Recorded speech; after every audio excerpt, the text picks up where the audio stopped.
Mga ka-Berks, first time natin magbablog. Nandito ngayon tayo sa Hanoi, Vietnam. Medyo mainit dito. Akala ko nung una malamig, pero lumalamig daw dito as low as 2 degrees. Pero ngayon, sabi nila tagulan, pero mainit.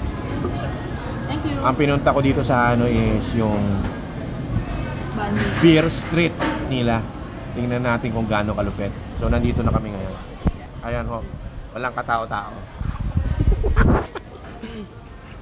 Pero dahil walang tao, dahil weekend, weekday kami dito, weekday. Thursday ngayon.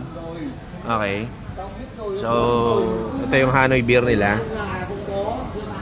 25,000 Vietnamese dong. Equivalent to 50 pesos. Pwede na, no? Tikman natin. Masarap.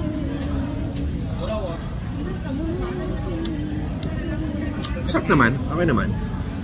At parang chill lang din dito sa pinunta namin.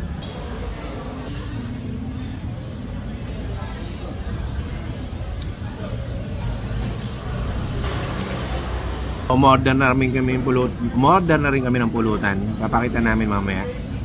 So tingnan natin. Upload ko to since first time ko. Tapos upload ko sa YouTube. Tingnan ko kung maraming likes. Marami akong followers agad. Then tutuloy-tuloy ko na itong pagiging vlogger ko. Okay, abangan nyo mamaya ang pulutan.